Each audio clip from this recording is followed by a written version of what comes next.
50 more things you didn't know about Diary of a Wimpy Alien. Focused on episodes 5 through 7. Let's start right where we left off.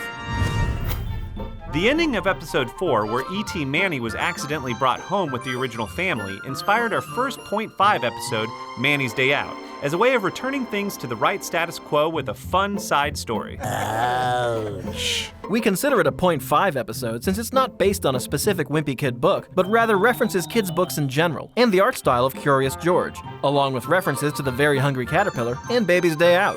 John Mandelli, who provides the animation for the main series, handled all of the artwork for Manny's picture book here, as well as Roderick's comic book in the next .5 episode, Into the Predatorverse. He also voiced the narrator in Manny's Day Out. He was still a little malicious. There haven't been too many Prometheus references in the series yet, but one did slip in on this page.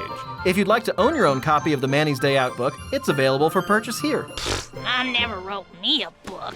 For episode 5, The Last Claw, we chose to continue parodying material from the Wimpy Kid movies, here using storylines from the Wimpy Kid book, The Last Straw, that were used in the Dog Days movie. This included father-son bonding, wilderness explorers camping, and the scary story of the muddy hand. In the intro, Greg's expectations for himself are not to be wimpy, but apparently his parents' expectations include for him to be a human. Greg acknowledging this through his cartoon artwork is the first tiny nod to later plot threads of him questioning his own belonging as an actual alien, beyond his usual middle schooler's angst. Also unique to this episode is the lack of location establishing identifier text at the start of the episode. This was an oversight since it's a gag from the Alien franchise we normally like repeating. Whoops. Greg's playing the video game Alien Colonial Marines in this shot. That's a quick clip from the game's trailer footage.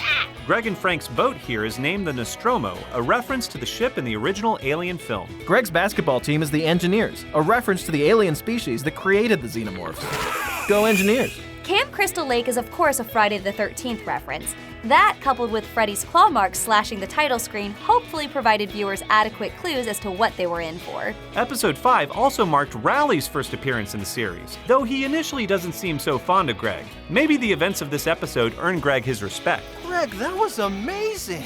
The majority of digital effects in the series are pretty obvious, but one of the better hidden ones is the tent overlay in these shots. Since the camera couldn't fit well in the tent and get back wide enough to film the scene, these shots were recorded against a white sheet, and the tent backdrop was spliced in later. The mask used for Jason in this episode would later be cut up and used as both the main mask for the Jason morph and silver-painted material beneath the alien skin of the Cybermorph's mask. May it rest in pieces. Speaking of episode 9, this tree that Frank is thrown into in The Last Claw was the same tree Greg slams into in the SmackDown Part 1. We liked its performance in 5 so much, we brought it back. The notion of Greg carrying around a spare egg in his backpack is established in this episode and referenced again in episodes 7 and 10. And bizarrely in episode 8 when a facehugger ends up in his candy container. What? Bonus fact, the night we filmed this sequence was the last time any of us saw that egg prop, which had been with us since the first Wimpy Alien. It mysteriously disappeared after that shoot, and the new prop was later constructed for future appearances. The Freddy and Jason chest bursters marked the beginning of a series of similar bursters that would lead to the horror morph team revealed at the end of episode 8. We knew we were heading to something like this the instant we thought of the gag, but the specifics of which villains would appear had yet to be worked out. Are we afraid of him? Yes! Run! Episode 6 would be the first Wimpy Alien episode specifically parodying a Wimpy Kid book rather than a movie. We chose Cabin Fever for how well some of its plot elements mashed up with our desire to trap Greg and Roderick in one of Jigsaw's puzzles. Referenced elements from the book include the blizzard, the power outage, Greg being afraid of both the basement and his baby practice doll, and Manny proving to be more nefarious than one might think. Yeah, Greg. In the cartoon, you can spot Greg drawing a picture of Ripley. Since she hadn't been mentioned for a while in the series proper, this was an early hint that she might become important again. While we saw Predator's signature arm cannon in his introductory cartoon back in episode 2, we hadn't seen it in live action until this episode. Manny may still be a baby in our parody series, but both his cartoon and his puppet got a major upgrade in this episode. The toon got arms and legs, and the puppet got working arms. No way! The can of beans the Xenley family are eating from during the blizzard is a comedy prop from another of our parodies, A Farty Place. Classy stuff. The basement sequences in this episode were our first filmed at Lockbuster's escape game in Orlando. We would return there for episodes 8, 9, and 10. This room from their game, The Collector, inspired the premise for this whole episode, giving us the idea to put Greg and Roderick in a Saw parody. Is that your old baby practice doll? A number of shots from the escape sequence were digitally created since we ran short on time during our primary basement shoot. Chucky wasn't in the first draft of this episode's script. Adding him was Brendan's idea, and the line he suggested to explain Chucky showing up instantly sold Will on the idea. Hey, it's my old baby practice doll. Chucky is primarily portrayed by a doll donated to us in a haunted house treasure trove by andyoufilms friend Regina Ryan. But in a few shots, you can spot him being played by a human performer for added versatility. This was Louis McLaughlin, who was so great as Chucky, we asked him to help out playing Greg in episode 7 for the sequences when Alea couldn't be Greg because she was playing Ripley. If you enjoyed Chucky's appearance in Diary of Wimpy Alien, you might enjoy him in another Andu parody, Chucky's Cheese, which released the month after Cabin Slaughter. We try to make the most of our props. For instance, reusing this same bottle of liquid fire that caused a grill explosion in episode 3. In a reference to Child's Play, Manny's Bringing Toys to Life book is authored by Charles Lee Ray, the killer who possesses Chucky in the original Child's Play films. After this episode, there were some fan questions as to when exactly Jigsaw's puppet was face-hugged. In Greg Responds Volume 13, we clarify that it was supposed to have been Manny's doing right around here. I failed you, I know, but that's not the reason to... But we left a clue in the episode itself by placing a facehugger and a camcorder by the dolls in the pile of Manny stuff that confirms his guilt at the end. So the mastermind ate Manny. No!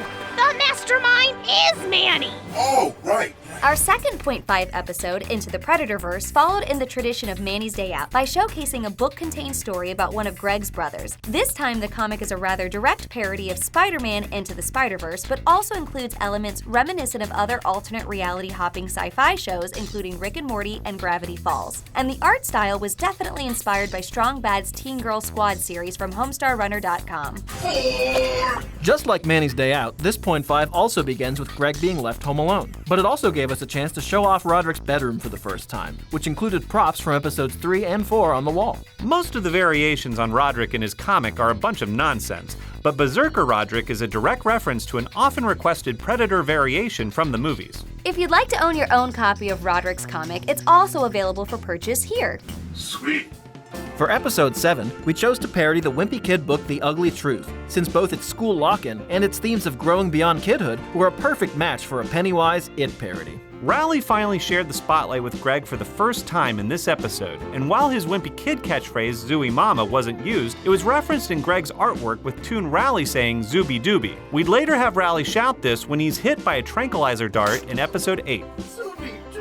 Rowley's much more detailed artwork was drawn by frequent Andu collaborator Caitlin Foster, who appeared as a wilderness explorer in episode 5 and has edited a number of Wimpy Alien behind-the-scenes and blooper reels. The missing kid posters all use the names of crew members from the SS Nostromo in the original Alien movie, and they picture frequent Andu crew members. Josh Ortiz, who also edits behind-the-scenes, blooper reels, and many of the News and You segments, Wes Sanchez, who also plays Mike Myers in this episode, and Louis McLaughlin, who doubled as Greg in this episode for scenes where Alea plays Ripley. Another visual gag on the lock-in poster foreshadows Pennywise in the parodying of Stephen King's It. Wimpy Alien animator John Mandelli appears on camera in many Andu parodies, but his only on-camera appearance in the Wimpy Alien series is as the news anchor in episode 7. He portrayed the same anchor in our parody Angry Birds box and voiced the cartoon news anchor in Wimpy Alien episode 6. Yes, he's been typecast. Even though he wouldn't be fully revealed until after Pennywise, some viewers might have spotted Michael Myers right away in this shot. These digitally added engineer's banners are a callback to Greg's basketball days in episode 5's chestburster shot. Episode 7 marked the addition of Wimpy Kid character Fregley to our parody series. He'd return in episodes 9 and 10. We truly don't know what he's supposed to be doing to entertain himself in this scene. It also marked the return of Ripley, by way of introducing her clones to the series proper, although they were foreshadowed in Greg Responds Volume 4. Maybe I'll ask one of them out if Holly's not interested. Ripley number 3, the heroine in this episode, would go on to be a major player in episodes 8 and 10. She was given the designation 3, specifically to tie in with episode 8's title, The Third Resurrection. Bonus fact, after filming this entire episode, Alea realized she had been wearing Ripley's wig backward the whole time. Yeah, that's kind of the idea. Pennywise plays on everyone's worst fears. Greg's worst fear, being a fully developed xenomorph, returns us to his concern for what his parents want from him, and foreshadows developments to come in episodes 9 and 10. I think I saw myself. Ripley's worst fear, being her father, is also foreshadowing for what's to come in episode 8, when we find out why the Ripley clones were bred and who her father is. The Ugly Youth wasn't Pennywise's first appearance in an And You parody. Actor Andrew Ramos also portrayed him a few years earlier in It Perfect, which featured a number of Wimpy Alien cast members. Greg's tale has been a frequent point of questioning from online fans. I just tucked that thing in my pants. Though it was glimpsed during Roderick's pantsing prank in episode 2 and cut from an action sequence in the same episode due to the physical prop not working right. But Greg undergoing transformations during puberty seemed like the perfect opportunity to introduce a new CG tale for Greg. The new CG tale is returned in episodes 8 and 10, but of course it will always be kept retracted for production reasons. Ain't nobody got time to animate that in every shot. I hope puberty does that to me. The South Park reference near the end of this episode was caught by pretty much everyone. You bastard! But what you wouldn't know is that it almost became an ongoing gag where a different Ripley would get killed off each episode from here on out. Then, we ended up killing all but one at the end of the third resurrection. Also, a good thing for post-production sanity. Well, both Pennywise and Michael Myers are clearly face-hugged in this episode. We didn't show their chest bursters at the end like we did for Freddy and Jason and Chucky and Jigsaw. From a practical standpoint, this was because their bodies weren't physically anywhere near each other. But from a storytelling perspective, it was also a bit redundant. By this point, our viewers knew what we were doing and we didn't need to show it again. And that's all for now. Hope you learned something new. Thanks for watching, and stay tuned for 50 further things you didn't know about episodes 8 through 10. Timon? I think they're just big balls of gas.